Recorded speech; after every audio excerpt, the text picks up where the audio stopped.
Hello and welcome to the Fighting Moose podcast. I'm your host and narrator, Jason Hendrickson.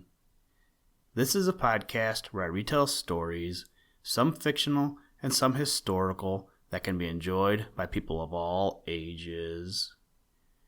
This weekend is a local holiday.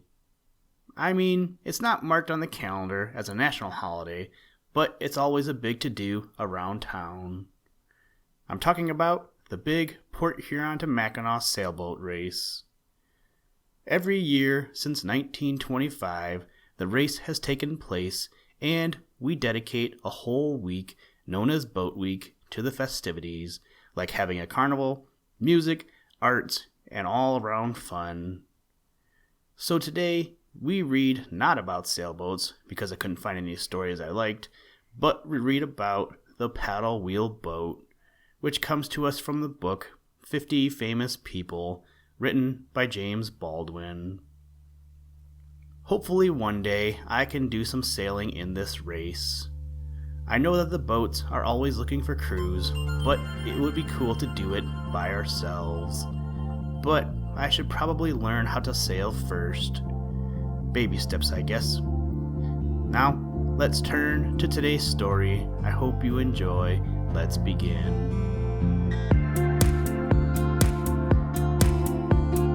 Liftoff. We have a liftoff.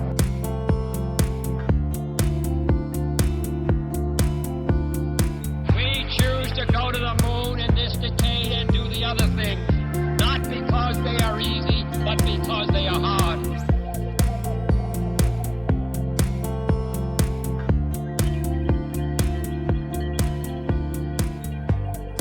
The paddle wheel boat. More than 100 years ago, two boys were fishing in a small river. They sat in a heavy, flat-bottomed boat, each holding a long, crooked rod in his hands and eagerly waiting for a bite. When they wanted to move the boat from one place to another, they had to pole it. That is, they pushed against a long pole, the lower end of which reached the bottom of the stream. "This is slow work, Robert," said the older of the boys as they were poling up the river to a new fishing place. "The old boat creeps over the water no faster than a snail."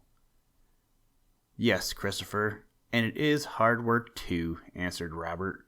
"I think there ought to be some better way of moving a boat." "Yes, there is a better way, and that is by rowing," said Christopher, "but we have no oars."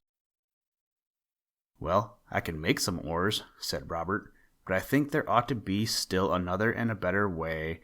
I'm going to find such a way if I can." The next day, Robert's aunt heard a great pounding and sawing in her woodshed. The two boys were there, busily working with hammer and saw. "What are you making, Robert?" she asked. "Oh, I have a plan for making a boat move without poling it or rowing it," he answered. His aunt laughed and said, "Well, I hope that you will succeed." After a great deal of tinkering and trying, they did succeed in making two paddle wheels. They were very rough and crude, but strong and serviceable. They fastened each of these wheels to the end of an iron rod, which they passed through the boat from side to side. The rod was bent in the middle so that it could be turned as with a crank. When the work was finished, the old fishing boat looked rather odd, with a paddle wheel on each side, which dipped just a few inches into the water. The boys lost no time in trying it. "She goes ahead all right," said Christopher, "but how shall we guide her?" "Oh, I have a thought of that," said Robert. He took something like an oarlock from his pocket and fastened it to the stern of the boat. Then with a paddle, which worked in this oarlock, one of the boys could guide the boat while the other turned the paddle wheels. "It is better than poling the boat," said Christopher. "It is better than rowing too," said Robert. "See how fast she goes." That night, when Christopher went home, he had a wonderful story to tell. "Bob Fulton planned the whole thing," he said, "and I helped him make the paddles and put them on the boat." "I wonder why we didn't think of something like that long ago," said his father. "Almost anybody could rig up an old boat like that." "Yes, I wonder too," said Christopher. "It looks easy enough, now that Bob has shown how it is done." When Robert Fulton became a man, he did not forget his experiment with the old fishing boat. He kept on, planning and thinking and working, until at last he succeeded in making a boat with paddle wheels that could be run by steam. He is now remembered and honored as the inventor of the steamboat. He became famous because he was always thinking and studying and working. Listen, Tranquility Base here. The Eagle has landed. That's one small step for man, one giant leap for mankind.